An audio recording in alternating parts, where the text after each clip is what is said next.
ഇങ്ങനെ ഇതുപോലെ ഇങ്ങനെ അമർത്തി കൊടുക്കും അല്ലെ? ഇങ്ങനെയല്ലേ നിങ്ങളൊക്കെ ചെയ്യുന്നത്? ഇതുപോലെ അമർത്തി കൊടുക്കും. പക്ഷെ ഇങ്ങനെയല്ല നമുക്ക് ചെയ്യേണ്ടത്. ഇത് തെറ്റായിട്ടുള്ള മെത്തേഡാണ്. കാരണം അവിടെ ഇവിടെ ഇങ്ങനെ ബൾജായിട്ടൊക്കെ നിൽക്കും, പ്രോപ്പറായിട്ട് മൈലാഞ്ചി വന്നിട്ടില്ലെങ്കിൽ. അപ്പൊ നമ്മൾ എന്ത് ചെയ്യും? തിൻ ലൈനാണ് ആദ്യം ചെയ്ത് കൊടുക്കുന്നത്. തിൻ ലൈന് നമ്മൾ എന്ത് ചെയ്യുക? നമ്മൾ മുകളിൽ പഠിച്ചിട്ടുള്ള ആ ഒരു മെത്തേഡിൽ തന്നെ ഇതുപോലെ ലൈന് ചെയ്ത് കൊടുക്കുക. എത്ര ലെങ്ത്തിലാണോ വേണ്ടത് ആ ലെങ്ത്തിൽ ലൈൻ ഇതുപോലെ ചെയ്ത് കൊടുക്കുക. എന്നതിന് ശേഷം നമ്മൾ എന്ത് ചെയ്യുക? ഇതിന്റെ തൊട്ടടുത്ത് തന്നെ വീണ്ടും ഒരു ലൈന് ചെയ്ത് കൊടുക്കുക. ഓക്കെ, തൊട്ടടുത്തായിട്ട് തന്നെ വീണ്ടും ഒരു ലൈൻ ചെയ്ത് കൊടുക്കുക. ഏകദേശം ഒരേ ഡിസ്റ്റൻസ് ആയിട്ടാണ് നമുക്ക് കിട്ടിയിട്ടുള്ളത്. അതേപോലെ ലൈൻ ചെയ്യുമ്പോൾ നമ്മൾ മെയിനായിട്ട് ശ്രദ്ധിക്കേണ്ട ഒരു കാര്യമാണ് ഡിസ്റ്റൻസ് ഒരേപോലെ ആക്കി കൊടുക്കുക എന്നുള്ളത്. ഇപ്പോൾ ലൈൻസ് നമ്മൾ പ്രാക്ടീസിങ് കൂടുതൽ ചെയ്യുമ്പോൾ ഒരേ ഡിസ്റ്റൻസിൽ ചെയ്യാൻ വേണ്ടിയിട്ട് നോക്കുക കേട്ടോ മാക്സിമം. ഇനി നമ്മൾ എന്ത് ചെയ്യുക? ഇതിനെയാണ് നമ്മൾ തിക്ക് ലൈൻ ആക്കി കൊടുക്കാൻ പോകുന്നത്. ഇവിടെ ഇതുപോലെ ഇങ്ങനെ പ്രഷറിങ് ചെയ്ത് കൊടുക്കുക. ഇത് നമുക്ക് ഫില്ലാവാൻ എത്ര പ്രഷറിങ് ചെയ്യണം അതിനനുസരിച്ചുള്ള പ്രഷറിങ് കൊടുത്താൽ മതി. നന്നായിട്ട് അമർത്തി കൊടുത്തിട്ട് ഇങ്ങനെ ഒറ്റ പ്രഷറിങ്ങിൽ മുഴുവനാക്കുക. അല്ലെങ്കിൽ കുറച്ച് ചെയ്ത് ബാക്കി ഇവിടെ വന്ന് അങ്ങനെ ചെയ്യണം. ഒറ്റ പ്രഷറിങ്ങിൽ ഫില്ലാവുന്ന രീതിക്ക് ഇതുപോലെ അമർത്തി ഇങ്ങനെ കൊണ്ടുപോയിട്ട് ഫില്ല് ചെയ്ത് കൊടുക്കാം.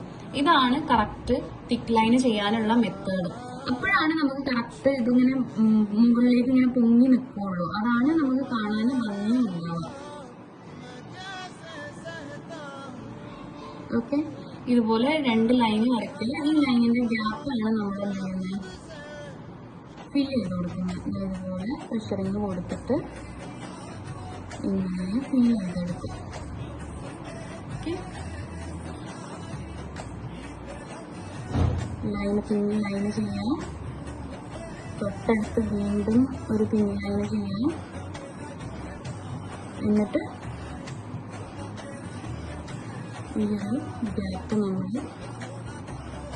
ഫില്ല് ചെയ്തെടുക്കും. ഓക്കെ, അപ്പോൾ ഇതാണ് നമുക്ക് തിക്ക് ലൈന് ചെയ്യാനുള്ള കറക്റ്റ് മെത്തേഡ്. അതേപോലെ പലരും ഒരുപാട് ഇതുപോലെ ഇങ്ങനെ പ്രഷറിങ് കൊടുത്തിട്ട് ചെയ്യും. അതേപോലെ തന്നെ ഇങ്ങനെ കൊടുത്തിട്ട് ലൈന് കൊടുത്തതിന് ശേഷം ഇതിനുള്ളിൽ കളറിങ് ചെയ്യുന്ന പോലെ ഇങ്ങനെ ചെയ്യും. ഇങ്ങനെ ചെയ്താലും ഇത് കറക്റ്റ് അല്ല കേട്ടോ. നമുക്ക് ആ ഒരു നമ്മൾ ചെയ്യുന്ന വർക്കിന് ഒരു പ്രൊഫഷണൽ ടച്ച് കിട്ടൂല. അപ്പോൾ ഈ ഒരു രീതിക്ക് ചെയ്ത് കഴിഞ്ഞാൽ ഇതിങ്ങനെ ഫില്ലായിട്ടൊക്കെ നിൽക്കും. പക്ഷെ ഇങ്ങനെ എംബോസ് ചെയ്ത് ഇങ്ങനെ പുറത്തേക്ക് തള്ളി നിൽക്കൂല. മുകളിലേക്ക് തള്ളി നിൽക്കുമ്പോഴാണ് തിക്ക് ലൈന് നമുക്ക് കാണാനും കുറച്ചും കൂടെ ഭംഗി കിട്ടുക. അതിന് വേണ്ടിയിട്ടാണ് നമ്മൾ എന്ത് ചെയ്യുന്നത്?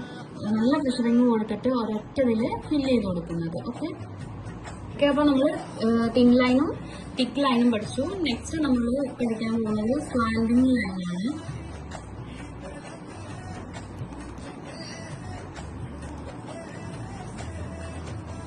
Okay, slanting line slanting line എന്ന് പറയുമ്പോൾ നിങ്ങൾക്ക് അറിയാമല്ലോ എങ്ങനെയാണ് ചെരിഞ്ഞു വരുന്ന ലൈൻസ് ആണ് സ്ലാൻഡിങ് ലൈൻ. അപ്പോൾ അതേപോലെ തന്നെ നമ്മളിപ്പോൾ അതേപോലെ ഈ ഒരു ഭാഗത്തുനിന്ന് തുടങ്ങി ഇങ്ങനെ ചെരിച്ചിട്ടാണ് ലൈൻ ചെയ്ത് കൊടുക്കുന്നത്. അപ്പോൾ നിങ്ങൾ ശരിക്കും എന്തിനകത്ത് ഇതിങ്ങനെ പ്രാക്ടീസ് ചെയ്യേണ്ട ആവശ്യം എന്നുള്ളത്. കാരണം നമുക്ക് ഇപ്പോൾ ബ്രൈഡിന്റെ കയ്യിലൊക്കെ ചെയ്ത് കൊടുക്കുമ്പം സ്ലാൻഡിങ് ചെരിഞ്ഞിട്ടുള്ള ലൈൻസ് വരയ്ക്കാനുണ്ടാവും. അപ്പം നമുക്ക് ഈ ലൈൻ മാത്രം വരച്ചുകൊണ്ട് കാര്യമില്ല. നമുക്ക് ഇതിന്റെ മൂവ്മെന്റ് കൂടെ കറക്റ്റ് ആണ്. സ്ലാൻഡിങ് ചെയ്യുമ്പോൾ നമ്മുടെ മൂവ്മെന്റ് വേറെയാണ്, കൈയുടെ മൂവ്മെന്റ് വേറെയാണ് ഉണ്ടാവും. അപ്പോൾ അതും കൂടെ പഠിച്ചു വെച്ചാൽ മാത്രമേ നമുക്ക് അന്നേരം കറക്റ്റ് ചെയ്യാൻ പറ്റുള്ളൂ. അപ്പോൾ ഇതുപോലെ ചിരിച്ച് നമ്മൾ ഒരേ ഡിസ്റ്റൻസിൽ ചെയ്യാൻ വേണ്ടിയിട്ട് പഠിക്കണം. അതുപോലെ ഇൻ കേസ് ഗ്യാപ്പ് വന്നു കഴിഞ്ഞാൽ അത് നമ്മൾ റീജോയിൻ ചെയ്ത് കൊടുക്കുക. അറിയാത്ത രീതിക്ക് ചെറിയ പ്രശ്നങ്ങൾ കൊടുത്തിട്ട്. ഓക്കെ,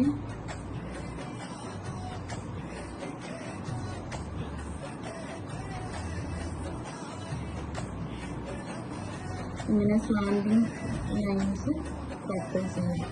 ലൈനിന്റെ സെയിം മെത്തേഡ് തന്നെ നമ്മൾ എന്ത് ചെയ്യുന്നു? ചെരിച്ചാണ് വരയ്ക്കുന്നത് എന്ന് മാത്രം.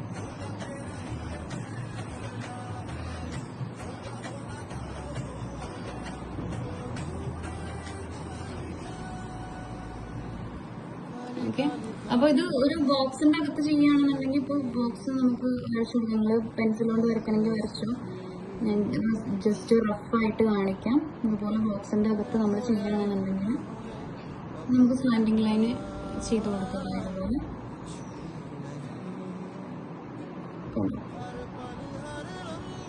ഇങ്ങനെയൊക്കെ നമുക്ക് സ്ലാൻഡിങ് ലൈൻസ് ചെയ്യാനുണ്ടാവും.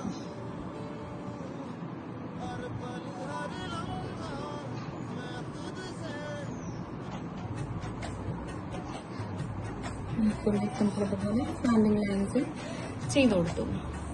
ഓക്കെ, അപ്പൊ സ്ലാൻഡിങ് ലൈൻ സെയിം കാര്യമായിട്ടൊന്നുമില്ല. നമ്മൾ ലൈൻ ഓക്കെ ആയി കഴിഞ്ഞാൽ പിന്നെ നെക്സ്റ്റ് വരുന്നത് വേർട്ടിക്കൽ ലൈൻ ആണ്.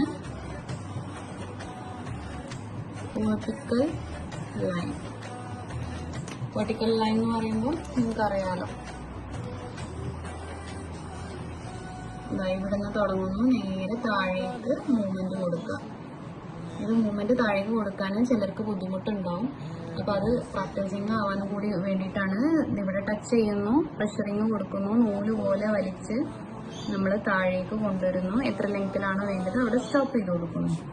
ഇതും അതേപോലെ തന്നെ നമ്മൾ ഒരേ ഡിസ്റ്റൻസിൽ ചെയ്യാൻ വേണ്ടിയിട്ട് പ്രാക്ടീസ് ചെയ്യാം.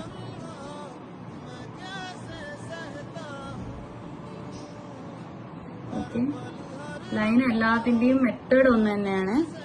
സ്റ്റാർട്ടിങ്ങിൽ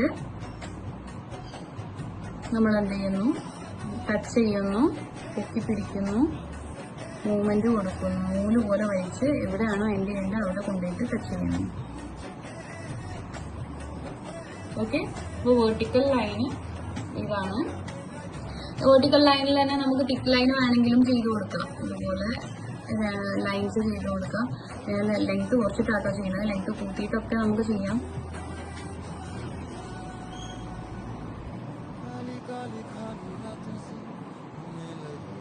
അതുപോലെ ലൈൻസ് ചെയ്യാം. അതിനുശേഷം നമ്മൾ എന്ത് ചെയ്യുക, ഇത് തിക്ക് ലൈൻ ആക്കി കൊടുക്കാം.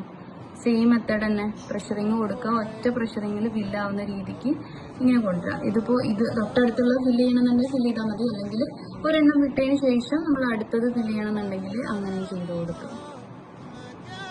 ഓക്കെ.